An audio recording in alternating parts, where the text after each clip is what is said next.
কৃষির দেশে স্বপ্ন দেখি খেয়ে পড়ে বাঁচা, সবাইকে তাই শুনতে বলি কৃষি সমাচার।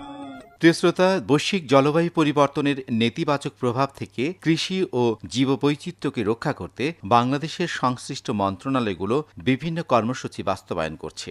ষড়ঋতুর বাংলাদেশে এখন ঋতু বৈচিত্র্য নতুন মাত্রায় আমাদের জলবায়ুকে প্রভাব বিস্তার করছে। ফলে প্রাকৃতিক দুর্যোগ জীবন ও জীবিকার স্বাভাবিক অবস্থাকে বিপন্ন করে তুলছে। সবার জন্য বাসযোগ্য পরিবেশ নিশ্চিত হোক, এমনই প্রত্যাশায় সবাইকে স্বাগত জানাচ্ছি আজকের কৃষি সমাচারে।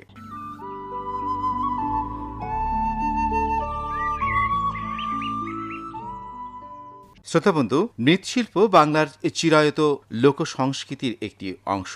এবারে মৃৎশিল্পের ওপর একটি প্রামাণ্য প্রতিবেদন শুনব গোলাম কিবরিয়ার উচ্চারণে।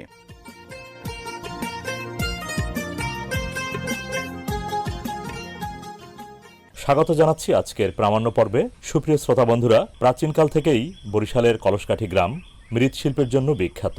এখানের পাল সম্প্রদায় বংশ পরম্পরায় পেলব হাতের সযত্ন ছোঁয়ায় কাদামাটি দিয়ে তৈরি করছেন নানা রকম তৈজসপত্র। এই মুহূর্তে মাটির পাত্র তৈরি করছেন, কথা বলছি এমন একজন মৃৎশিল্পীর সঙ্গে। কি নাম দাদা আপনার? শঙ্কর পাল। আমি দেখতে পাচ্ছি আপনি একটি মাটির পাত্র তৈরি করছেন। এটা কি পাত্র? মুড়ি ভাজা জাজর। মাটি দিয়ে আপনি আর কি কি তৈরি করতে পারেন? কলসি, রসের হাঁড়ি, দই পাত্র, মিষ্টির পাত্র, গরুর চারি, মটকা। বর্তমানে যুগের চাহিদার উপর বিবেচনা করে, যেমন ফুলের টপ, ফুলদানি, অনেকে ছাদ বাগান করে, বড় বড় টপ তৈরি করি। মাটি বিভিন্ন শোপিস, আধুনিক কাপ, প্লেট, পিস তৈরি করি। ফল রাখার বাটি, ওয়াল টপ। শীতের মৌসুমে খেজুর গাছ কাটার সময় হাঁড়ি লাগে। আগে তো প্রতিটি কাজেই মাটির পাত্র ছিল। আপনার পরিবারের সবাই কি এই কাজে জড়িত? আমার পরিবারের সবাই কাজে জড়িত। এই মাটির পাত্র তৈরি করতে আপনার কি ধরনের মাটির প্রয়োজন হয়? এঁটেল মাটি। এই এঁটেল মাটি কোথা থেকে সংগ্রহ করেন? আমরা এই মাটিটা কিনে নিয়ে আসি। এই মাটিটা নদী যদি ভাঙে, সেই ভাঙ্গলের মাটি কিছু লোকে নিয়ে আসে টলার ভরিয়া।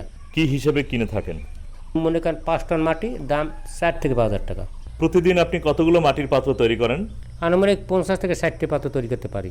এরপর আমরা আগুন দিয়ে পোড়াই। কিভাবে পুড়ে থাকেন? আমরা একটা পাজা আছে, পাজের ভিতরে গুছ করে তার আগুন দিয়ে পুড়িয়ে ফেলাই।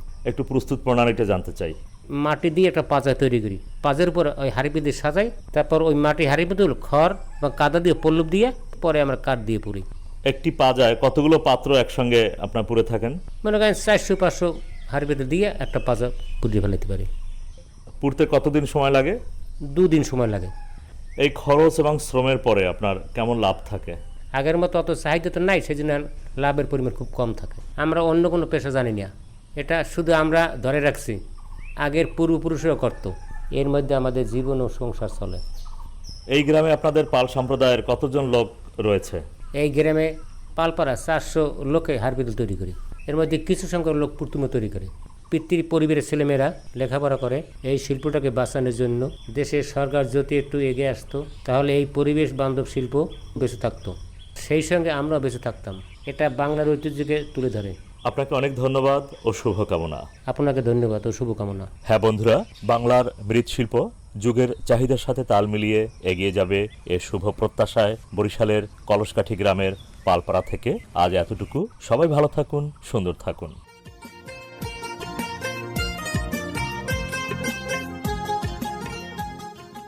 শ্রোতাবন্ধু, আমরা নিজ হাতে অনেক সময় আমাদের পরিবেশকে বিষাক্ত করছি।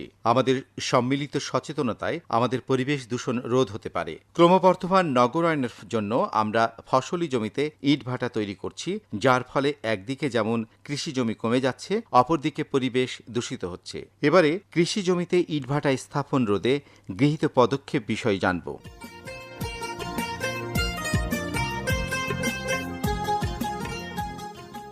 সুপ্রিয় কৃষিজীবী ভাই ও বোনেরা, আপনাদের সকলকে স্বাগত জানাচ্ছি আমাদের আজকের আয়োজনে।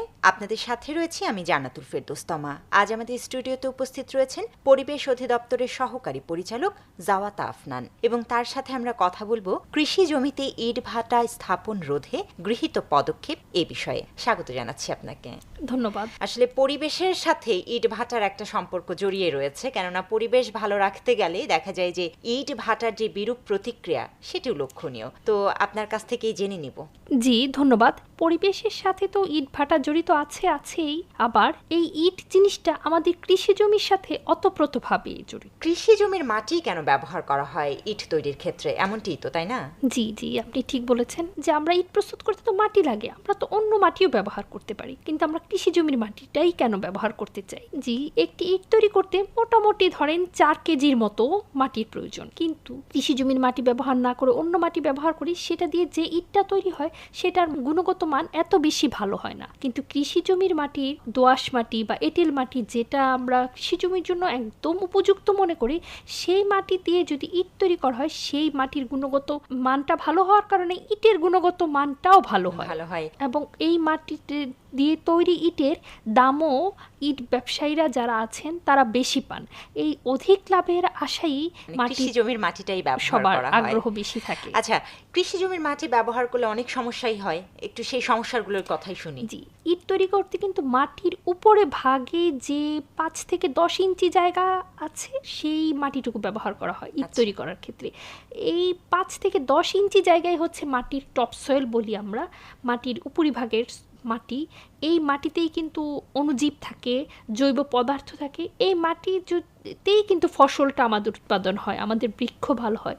কিন্তু এই উপরিভাগের মাটি যদি আমরা নষ্ট করে ফেলি, তখন কিন্তু সেটাতে আর আমাদের ফসল ভালো উৎপাদন হয় না, আমাদের মাটির উর্বরতাটা হারিয়ে যায়। আর যদি মাটির এই উর্বরতাটা হারিয়ে যায়, তাহলে সেটা ফিরে আসে না, আমি এটা বলবো না, সেটা যদি আমরা সঠিকভাবে রক্ষণাবেক্ষণ করি, তাহলেও ফিরে আসতে কম পক্ষে 10 থেকে 12 বছর কিংবা তারও চেয়েও বেশি সময় লাগতে পারে। তাহলে এটা আসলে কৃষির জন্য বিশাল ক্ষতিকর। আপাত দৃষ্টিতে হয়তো মনে হতে পারে যে আমাদের কৃষক ভাইরা মনে করতে পারেন যে আমি তো মাটি বিক্রি করে দিয়ে আপাত দৃষ্টিতে লাভবান হচ্ছি, কিন্তু হচ্ছে দীর্ঘমেয়াদে আমাদের কৃষক ভাইরা ক্ষতিগ্রস্ত হচ্ছেন। তো এই বিষয় নিয়ে যদি জানতে চাই যে সরকার কি কোনো পদক্ষেপ গ্রহণ করছে বা আছে কোনো পদক্ষেপ আপনাদের তরফ থেকে? জি, অবশ্যই আছে। আমরা তো আমাদের হচ্ছে নিয়ম আছে, সরকারের নিয়ম আছে, যদি একটা কৃষি জমিতে বছরে 3 বার ফসল উৎপাদন হয়, সেই কৃষি জমি মাটি কোনোভাবেই সরকার হচ্ছে ইট ভাটার কাজে বা ইট উৎপাদনের কাজে কোনোভাবেই ব্যবহার করতে অনুমতি দিচ্ছেন না, আইনগত অনুমোদন নেই। আমাদের সরকারের ইট প্রস্তুত এবং ভাটা স্থাপন নিয়ন্ত্রণ আইন ছিল 2013 সালে, সেটা তৈরি করা হয়েছিল। আইনটাকে সংশোধন করে 2019 সালে আবার সংশোধন করা হয়েছে। মাঝখানে একটা প্রশ্ন রাখবো, সেটা হচ্ছে যে আমি যদি কৃষক হয়ে থাকি, আমি যদি বলি যে না, আমার জমি আমি ইট ভাটার মালিকের কাছে ইট তৈরির জন্যই বিক্রি করব, সেক্ষেত্রে আসলে কি হতে পারে? সেক্ষেত্রে হচ্ছে আমার ব্যক্তিজন সচেতনতা, আমার ব্যক্তি হিসেবে আমি কৃষক, আমাকে সচেতন হতে হবে। সরকারের পক্ষে তো একা কিছু করা সম্ভব না, সরকার শুধু আইন করতে পারে না এবং হচ্ছে সেটাকে বাস্তবায়নের জন্য করতে পারে, সেই জন্য আমার কৃষক ভাইদেরকে এগিয়ে আসতে হবে।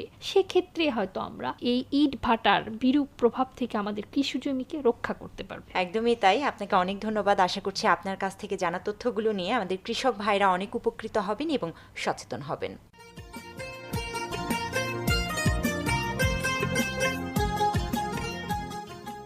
পরিবেশ দূষণ থেকে বাঁচতে ও জলবায়ু রক্ষায় বর্তমান অন্তর্বর্তীকালীন সরকার বিভিন্ন কর্মসূচি গ্রহণ করেছে। এর মধ্যে পলিথিন ব্যাগ বর্জন অন্যতম।